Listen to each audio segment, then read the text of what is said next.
Who's ready for a mascot episode? The mascot. The staple must-have character of every 80s and 90s kids show. These are characters that keep the show grounded in the children's demographic. A silly, often cute sidekick that offers almost nothing to the plot but repetitive gags, cheap credit roll laughs, and occasionally a filler episode. And that's what we have here, in our episode 4 of The Real Ghostbusters. Slimer Come Home. As far as mascots go, Slimer really isn't the worst. As a ghost, he avoids being too cute, and makes up for his crude form by being silly, mischievous, and adorably foolish. It's not the best formula though, Slimer can still be annoying, but at least it's better than the shallow, over-the-top bravado of Scrappy Doo.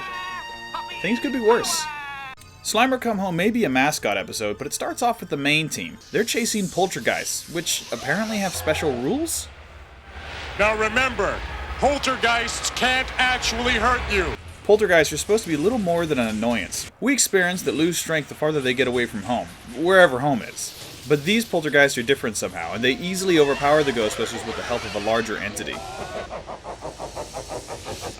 The ghosts get away, but that's okay. This is all just a distraction for Winston's birthday party!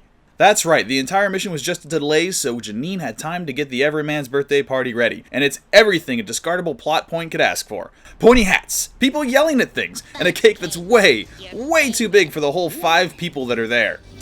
I really don't know what to say. The party's only been going on for 5 seconds, and it's already the best party ever. I just want you to know that I'm having a wonderful time. Winston looks like he's having a religious experience. But don't worry, the mascot's here to ruin the moment and further his own storyline.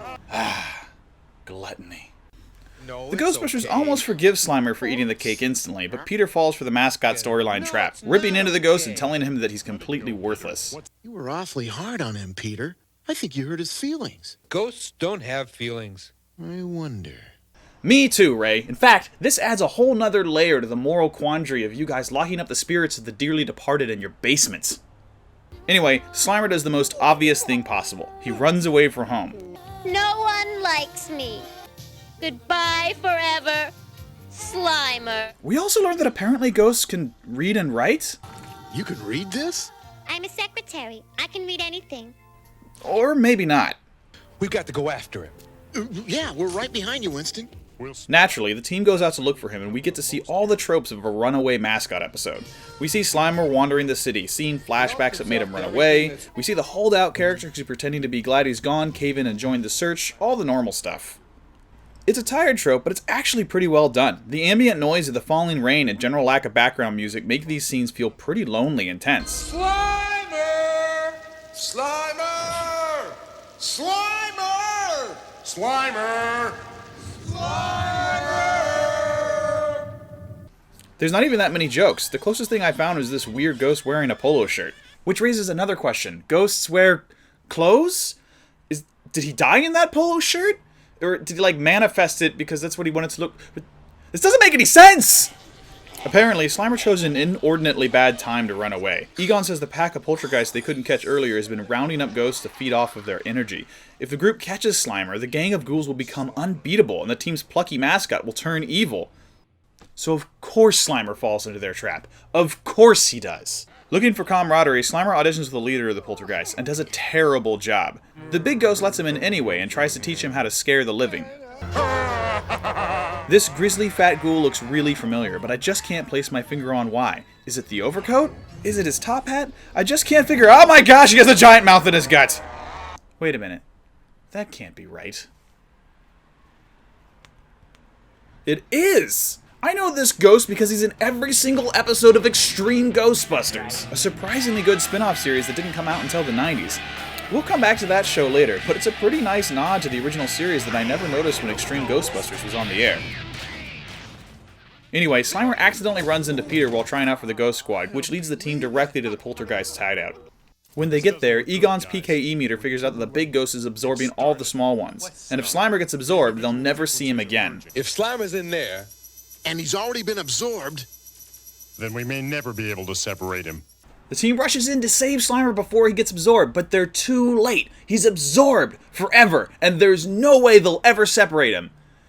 Unless Egon gives out some techno-babble and they do something with aligning the proton beams to Slimer's frequency or something.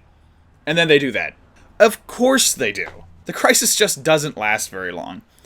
But at least it doesn't take long for a new crisis to show up. The ghost steals their proton packs! They're screwed. The team runs around scared for a few minutes, but Slimer accidentally frees the Ghostbusters through the power of being a total klutz.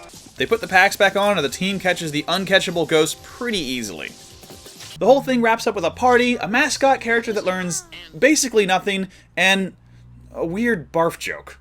All right, Slimer. Go ahead.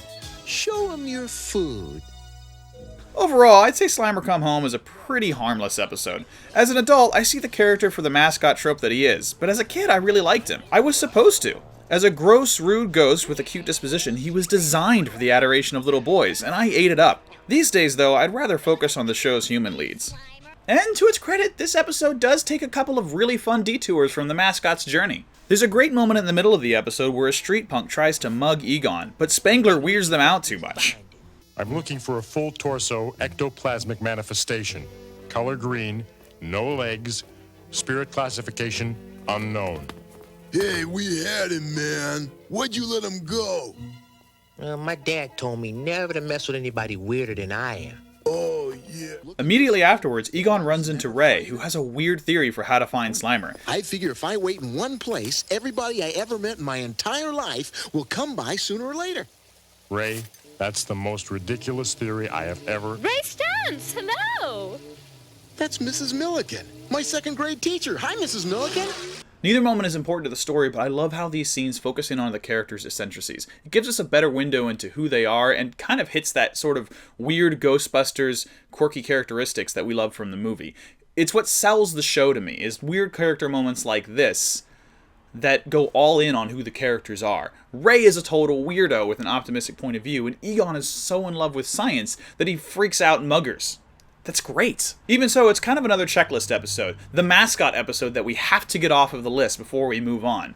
It's also kind of a shame that it happens here, because much later in the series, the whole show gets a much heavier Slimer slant, thanks to network interference, from what I understand. More serious and creative episodes are coming, though. Next up, the Ghostbusters fight not ghosts, but trolls.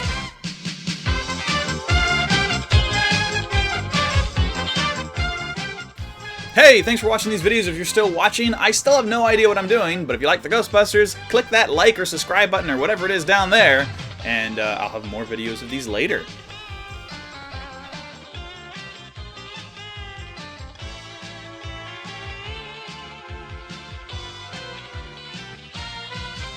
Yeah, 3 times, 4 is